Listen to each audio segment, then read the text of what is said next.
नमस्कार दोस्तों, आज हम लोग वर्म समाज के बारे में डिस्कस करने वाले हैं। तो शुरुआत करते हैं। तो सबसे पहले तो आप लोगों को यह याद रखना पड़ेगा कि जो वर्म समाज हम आपको बता रहे हैं, ये हिंदू धर्म का पहला सुधार आंदोलन है। और याद रखिएगा, इसकी स्थापना 20 अगस्त 1828 को कलकत्ता में हुआ था। इसका उद्देश्य समझिए। देखिए, वर्म समाज का उद्देश्य क्या था? तो इसका उद्देश्य था सती प्रथा, बहुविवाह, जातिवाद, वैश्यागमन और छुआछूत को खत्म करना, मतलब अस्पृश्यता को खत्म करना। तो सबसे पहले आप सती प्रथा को समझिए कि ये क्या है। ध्यान दीजिएगा, जो सती प्रथा हम आपको बता रहे हैं ना, ये प्राचीन काल से ही चल रहा था। मतलब याद रखिएगा, सती प्रथा का जो पहला उल्लेख है ये 510 ईस्वी के एरन अभिलेख में मिलता है। 510 ईस्वी का एरन अभिलेख। अब सती प्रथा में सिस्टम क्या है कि यदि किसी कारणवश किसी के पति की यदि मृत्यु हो जाती है और यदि पत्नी जिंदा नहीं रहना चाहती है तो वो उसी चिता में वो जल सकती है। ठीक है, ध्यान से सुनिएगा। हम आपको बता रहे हैं कि सती प्रथा में क्या सिस्टम है कि यदि किसी की हस्बैंड की मृत्यु हो गई और वाइफ यदि जिंदा नहीं रहना चाहती है, ठीक है, तो वो उसी चिता में जल सकती है। अब एक चीज बताइए, आधुनिक काल में, वर्तमान में 1000 में से एको को पत्नी मिलेगा सती प्रथा को अपनाने वाला, मतलब जलने वाली? ध्यान से सुनिएगा। अब हो क्या रहा था इसमें कि प्रोसेस क्या है, तो आपका यदि मन है तो आप जल सकते हो, कोई जोर जबरदस्ती नहीं है। ध्यान दीजिएगा। लेकिन दिक्कत यहां पे क्या था कि जब भी किसी की पति की मृत्यु होती थी, पत्नी को पकड़ के ले जाके जला दिया जाता था। आप याद रखिएगा, मतलब इसका भीषण रूप हमको आधुनिक काल में देखने को मिला। तो इसी के खिलाफ आंदोलन छेड़ा था राजा राम मोहन राय ने वर्म समाज के जरिए। तो एक तो सती प्रथा हो गया, दूसरा क्या है? तो दूसरा याद रखिएगा जातिवाद। ये तो आप लोग समझते हैं। छुआछूत पता है आप लोगों को? छुआछूत को तो आर्टिकल 17 के तहत याद रखिएगा, ये पूरी तरह से इसको रोक लगा दिया गया है ना। वैश्यागमन हो गया। तो सती प्रथा, बहुविवाह, जातिवाद, छुआछूत, वैश्यागमन, इन सब चीजों को खत्म करना, यह वर्म समाज का उद्देश्य था। ध्यान दीजिएगा। तो याद रखिएगा, वर्म समाज का स्थापना 20 अगस्त 1828 को हम आपको बताएं कलकत्ता में। ठीक है, और इसका संस्थापक का नाम है राजा राम मोहन राय। बड़ा इंपॉर्टेंट आदमी है ये, ध्यान दीजिएगा। तो ये जो राजा राम मोहन राय हम आपको बता रहे हैं ना, इसका जन्म हुआ था 22 मई 1772 को बंगाल के हुगली जिले में स्थित राधानगर में। बंगाल के हुगली जिले में स्थित राधानगर में इसका जन्म हुआ था। और इन्होंने पटना और वाराणसी से अपना शिक्षा ग्रहण किया। उसके बाद देखिए 1803 से लेकर के 1814 तक ब्रिटिश ईस्ट इंडिया कंपनी में नौकरी भी कर लिया। एक क्वेश्चन भी पूछा जाता है, याद रखिएगा। 1803 से 1814 तक इन्होंने ब्रिटिश ईस्ट इंडिया कंपनी में नौकरी भी किया। याद रखिएगा, ये जो हम आपको राजा राम मोहन राय हम आपको बता रहे हैं ना, ध्यान दीजिएगा, ये एकेश्वरवाद में विश्वास करता था और साथ में इन्होंने अवतारवाद का विरोध किया था। एकेश्वरवाद का मतलब एक ईश्वर का सिद्धांत कि ईश्वर एक ही है, और अवतारवाद का विरोध किया था। अवतारवाद मतलब पृथ्वी पर ईश्वर के आने का मत, कि पृथ्वी पर ईश्वर नहीं आ सकता, पृथ्वी पर ईश्वर के आने का मत का इसने विरोध किया था, अवतारवाद का विरोध किया था। ध्यान दीजिएगा, बड़ा इंपॉर्टेंट है। ये जो राजा राम मोहन राय हम आपको बता रहे हैं ना, ध्यान दीजिएगा, इन्होंने 1815 में आत्मीय सभा का गठन किया था और वेदांत कॉलेज का भी गठन किया था। ये क्वेश्चन पूछा जाता है। इसके अलावा 1817 में इन्होंने डेविड हेयर की सहायता से कलकत्ता में एक हिंदू कॉलेज भी खोला था। किसकी सहायता से? डेविड हेयर की सहायता से। देखिए, राजा राम मोहन राय ने अपने समय में जितना भी आंदोलन चलाया था ना, सबसे प्रखर आंदोलन सती प्रथा के खिलाफ चलाया था। मतलब देखिए, उद्देश्य तो सती प्रथा था, बहुविवाह था, जातिवाद था, ठीक है, लेकिन सबसे ज्यादा ध्यान कौन से आंदोलन पे दिया था? तो सती प्रथा के खिलाफ। और याद रखिएगा, 1829 में सती प्रथा जो है इस पर रोक भी लग गया था। मतलब क्वेश्चन पूछा जाता है कि सती प्रथा जो है इस पर रोक कब लगा था? तो 1829 में। और उस समय गवर्नर जनरल था लॉर्ड विलियम बेंटिक। तो क्वेश्चन यदि पूछ दिया जाता कि सती प्रथा पर रोक किसने लगाया, तो लॉर्ड विलियम बेंटिक ने रोक लगाया था। कब लगा? तो 1829 में। जब यह कानून बना था तो यह सिर्फ कलकत्ता में लागू था, उसके बाद मुंबई और मद्रास में भी यह लागू हो गया था। तो आप लोगों को याद रखना है कि सती प्रथा का जो अंत होता है ये किसके प्रयास से? तो राजा राम मोहन राय के प्रयास से। लेकिन कानून बनाने का श्रेय लॉर्ड विलियम बेंटिक को चला जाता है। ध्यान दीजिएगा। देखिए, भारत की स्वतंत्रता के बारे में राजा राम मोहन राय का कहना था कि भारत को तुरंत स्वतंत्रता नहीं लेकर के प्रशासन में हिस्सेदारी लेना चाहिए। क्योंकि याद रखिएगा, राजा राम मोहन राय जो हम आपको बता रहे हैं ना, इसको अंग्रेजों के बारे में, बहुत सारी चीजों के बारे में जानकारी था अंग्रेज के बारे में। क्योंकि 1803 से लेकर के 1814 तक जो है अंग्रेज के यहां इन्होंने नौकरी भी किया था। किसने? राजा राम मोहन राय ने। ध्यान दीजिएगा क्या बोल रहे हैं, समझना है। देखिए, राजा राम मोहन राय के बाद यदि क्वेश्चन पूछा जाता है ना कि वर्म समाज को आगे किसने बढ़ाया, समझना है। तो राजा राम मोहन राय के बाद ब्रह्म समाज को आगे बढ़ाने का काम देवेंद्र नाथ टैगोर ने किया था। बहुत बड़ी इंपॉर्टेंट है, क्वेश्चन में पूछा जाता है। तो राजा राम मोहन राय के बाद ब्रह्म समाज को आगे बढ़ाने का काम देवेंद्र नाथ टैगोर ने किया। ये जो देवेंद्र नाथ टैगोर हम आपको बता रहे हैं, इन्होंने ब्रह्म समाज की सदस्यता 1843 में ग्रहण किया था। कब बताएं? 1843 में। तो ब्रह्म समाज की सदस्यता ग्रहण किया। देखिए, राजा राम मोहन राय जिस चीजों का प्रचार प्रसार कर रहा था ना, सेम चीजों को आगे बढ़ाने का काम किया था। किसने? देवेंद्र नाथ टैगोर ने। तो देवेंद्र नाथ टैगोर जो बता रहे, इसने 1843 में ब्रह्म समाज की सदस्यता ग्रहण किया। उसके बाद देखिए क्या है कि इन्होंने केशव चंद्र सेन को ब्रह्म समाज का आचार्य चुना। ठीक है, 1857 में। अब ये जो केशव चंद्र सेन हम आपको बता रहे हैं ना, ध्यान दीजिएगा, केशव चंद्र सेन, ठीक, ये जब आया ब्रह्म समाज में तो ब्रह्म समाज का प्रचार प्रसार काफी किया। और केशव चंद्र सेन के प्रयास से ब्रह्म समाज की जो शाखाएं थी वो कलकत्ता के अलावा यूपी, पंजाब और मद्रास में भी खोला गया था। क्वेश्चन पूछा जाता है कि किसके प्रयास से ब्रह्म समाज का जो ब्रांच है इसको आगे विस्तार किया गया था? तो केशव चंद्र सेन के प्रयास से। लेकिन यहां एक दिक्कत हो रहा था। क्या दिक्कत हो रहा था? ध्यान दीजिएगा। दिक्कत यहां पे ये था कि केशव चंद्र सेन का जो समर्थक लोग था ना, वो लोग उद्देश्य से थोड़ा सा भटक गया था। कैसा उद्देश्य से भटक गया? मतलब देखिए, ब्रह्म समाज का उद्देश्य क्या था? तो आपका सती प्रथा, बहुविवाह, जातिवाद, सब चीजों को खत्म करना था। लेकिन केशव चंद्र सेन का जो समर्थक था, वो लोग स्त्री शिक्षा, स्त्रियों के पुनरुद्धार, इन सब चीजों का प्रचार कर रहा था। तो याद रखिएगा, देवेंद्र नाथ टैगोर ने केशव चंद्र सेन को समझाया कि आप अपने समर्थकों को बोलिए कि पहले जो उद्देश्य लेकर के हम लोग चले हैं वो पहले कंप्लीट हो जाए, उसके बाद ना हम दूसरा चीज का प्रचार करेंगे। लेकिन केशव चंद्र सेन ने इस पर ध्यान नहीं दिया।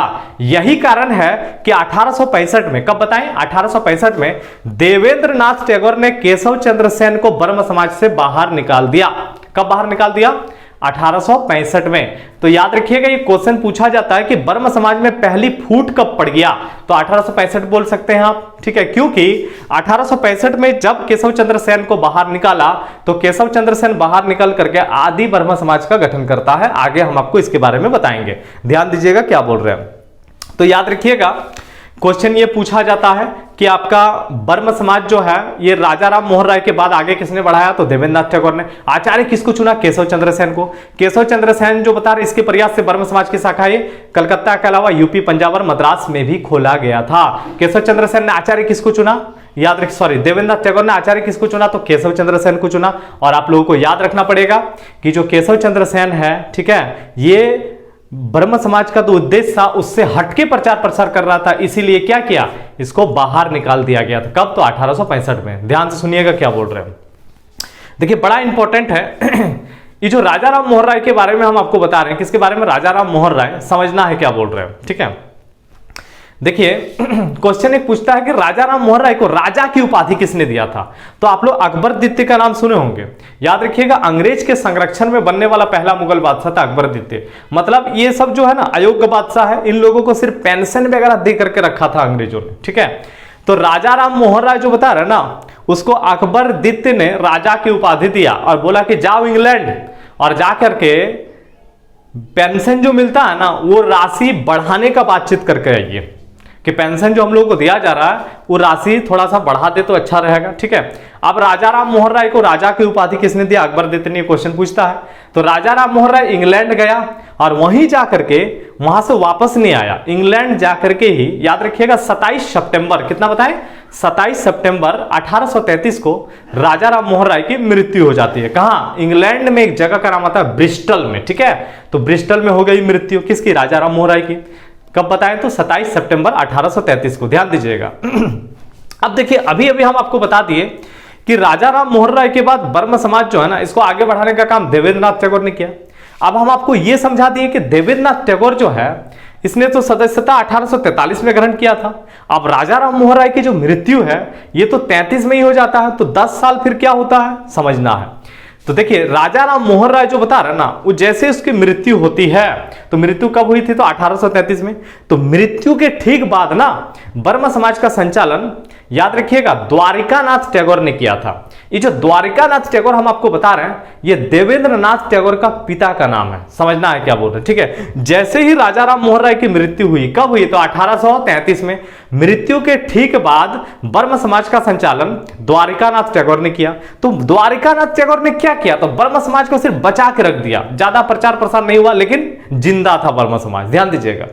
अब याद रखिएगा द्वारिकानाथ टैगोर के बाद जो है, याद रखिएगा, जब देवेंद्रनाथ टैगोर इसमें शामिल हुआ 1843 में, तो उसने क्या किया, तो राजा राम मोहन राय का जो उद्देश्य था ना, सेम उद्देश्य को लेकर के आगे बढ़ा। इसीलिए हम लोग पढ़ते हैं कि राजा राम मोहन राय के बाद ब्रह्म समाज को आगे किसने बढ़ाया, तो देवेंद्रनाथ टैगोर ने।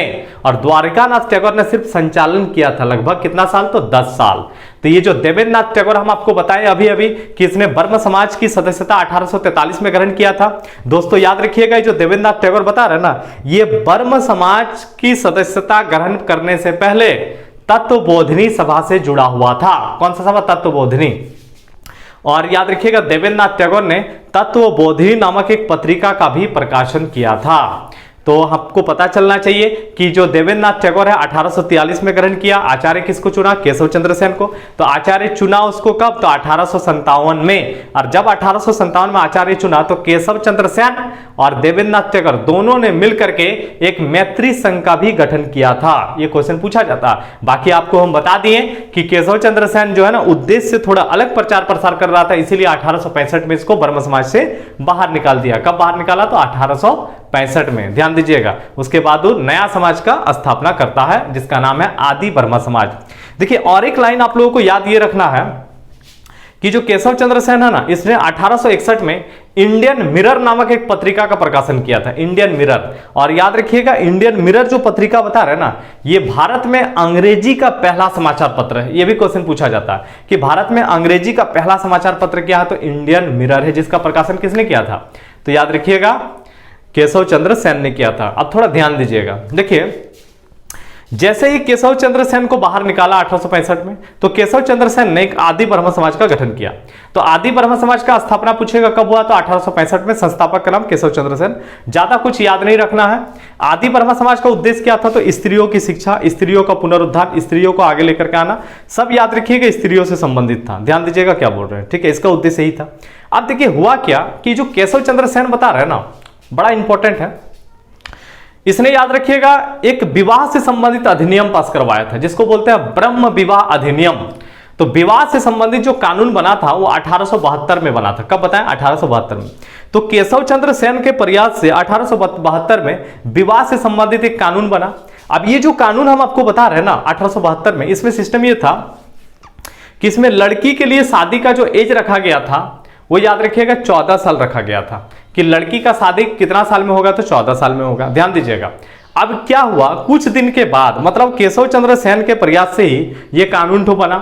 उसके बाद केशव चंद्र सेन देखिए क्या करता है, अपनी ही पुत्री का विवाह, अपनी ही बेटी का विवाह कूच बिहार के महाराजा के साथ करवा देता है 13 साल की उम्र में। ठीक है, ध्यान सुनिएगा क्या बोल रहे हैं। तो याद रखिएगा उसने क्या किया, अपनी ही बेटी का विवाह करा दिया 13 साल की उम्र में। तो उसने कानून बनवाया, ठीक है, और खुदे उसका उल्लंघन कर दिया। 1878 का बात कर रहे हैं, तो ये घटना कब होती है, 1878 में। तो एक चीज आप लोग जरा सोच करके देखिए, केशव चंद्र सेन ने कानून बनाया, उसी ने याद रहे उसी के प्रयास से बना, और वही यदि उल्लंघन करेगा तो केशव चंद्र सेन का जो समर्थक होगा वो उससे गुस्सा आएगा कि नहीं गुस्सा आएगा। तो केशव चंद्र सेन का जो समर्थक था वो लोग गुस्सा करके उससे अलग हो गया। काहे कि उसमें विवाह का एज आपका 14 साल दिया गया था और उसने अपनी ही बेटी का विवाह करा दिया 13 साल में, तो उल्लंघन कर दिया खुदे कानून का। तो इसीलिए केशव चंद्र सेन का समर्थक लोग अलग हो गया और उन लोगों ने एक अलग समाज का स्थापना किया जिसका नाम था साधारण ब्रह्म समाज। तो साधारण ब्रह्म समाज का स्थापना 1878 में होता है। और याद रखिएगा इसका संस्थापक यदि पूछेगा तो आनंद मोहन बोस। क्या नाम बताएं, आनंद मोहन बोस। तो ये केशव चंद्र सेन से ही अलग हुआ था। किससे अलग हुआ था, केशव चंद्र सेन से। तो दोस्तों आप लोगों को ये याद रखना पड़ेगा कि जो हम आपको ब्रह्म समाज के बारे में बताएं, ध्यान दीजिएगा, एक बार हम रिकॉल कर देते हैं, आप लोगों को पता चल जाएगा। देखिए, तो ब्रह्म समाज का स्थापना हम आपको क्या बताया, तो 20 अगस्त 1828 को कलकत्ता में हुआ था। इसका उद्देश्य क्या था, सती प्रथा, बहुविवाह, जातिवाद को समाप्त करना। ठीक है, संस्थापक का नाम पूछेगा तो राजा राम मोहन राय। स्थापना कब हुआ था, 20 अगस्त 1828 को। बड़ा इंपॉर्टेंट है, याद रखिएगा, राजा राम मोहन राय को भारतीय पुनर्जागरण का पिता कहा जाता है। क्यों कहा जाता है? क्योंकि राजा राम मोहन राय भारत में पहला ऐसा व्यक्ति था जिसने आधुनिक युग को पूरी तरह से समझा था कि मॉडर्न जमाने में लोगों को क्या चाहिए, इसीलिए इसको पुनर्जागरण का पिता भी कहा जाता है। किसको? राजा राम मोहन राय को। बहुत इंपॉर्टेंट है दोस्तों, राजा राम मोहन राय हम आपको बताएं, इसका जन्म 22 मई 1772 को बंगाल के हुगली जिले में स्थित राधानगर में हुआ था। शिक्षा कहां से प्राप्त किया? तो पटना और वाराणसी से। इसके अलावा हम आपको बताएं, एकेश्वरवाद में विश्वास करता था, अवतारवाद का इन्होंने विरोध किया था। राजा राम मोहन राय जो हम आपको बता रहे हैं, इसने जितना भी आंदोलन चलाया था, सबसे प्रखर आंदोलन सती प्रथा के खिलाफ चला था। सती प्रथा पर रोक कब लगा? तो 1829 में रोक लग गया था। वेदांत कॉलेज आत्मीय सभा का गठन कब हुआ था? 1815 में किया था। ठीक है। कलकत्ता में डेविड हेयर के सहायता से, याद रखिएगा, 1817 में हिंदू कॉलेज भी खोला था। ये सब आप लोगों को याद रखना पड़ेगा। हम आपको बताएं, राजा राम मोहन राय के बाद ब्रह्म समाज को आगे किसने बढ़ाया? तो याद रखिए, देवेंद्रनाथ टैगोर ने। कब ग्रहण किया सदस्यता? 1843 में। आचार्य किसको चुना? केशव चंद्र सेन को। कब चुना? 1857 में। और केशव चंद्र सेन के प्रयास से ब्रह्म समाज की शाखाएं कलकत्ता के अलावा यूपी, पंजाब और मद्रास में भी खोला गया था। बहुत इंपॉर्टेंट है। केशव चंद्र सेन उद्देश्य से थोड़ा भटक गया था, इसलिए देवेंद्रनाथ टैगोर ने इसको बाहर निकाल दिया। केशव चंद्र सेन जैसे ही बाहर निकला, उसने एक नया समाज का स्थापना किया जिसका नाम था आदि ब्रह्म समाज। और याद रखिएगा, केशव चंद्र सेन के समर्थकों ने एक और समाज का स्थापना किया जिसका नाम था, याद रखिएगा, साधारण ब्रह्म समाज, जिसका संस्थापक है आनंद मोहन बोस। तो आप लोगों को ब्रह्म समाज के बारे में समझ में आ गया होगा, है ना। तो यदि वीडियो आप लोगों को अच्छा लगा तो वीडियो को लाइक शेयर वगैरह जरूर कर दीजिएगा। ठीक है। इसके बाद और भी सामाजिक सांस्कृतिक जागरण से रिलेटेड जो टॉपिक है, वो टॉपिक आप लोगों को मिल जाएगा। ठीक है। तो वीडियो के लास्ट में हम आप लोगों से एक क्वेश्चन पूछ लेते हैं, कमेंट करके आप लोग क्वेश्चन के आंसर बता दीजिएगा। क्वेश्चन ये है कि कलकत्ता में हिंदू कॉलेज का स्थापना कब हुआ था? इस क्वेश्चन का आंसर आप लोग कमेंट करके जरूर दीजिएगा। तो मिलते हैं दोस्तों नेक्स्ट वीडियो में। जय हिंद।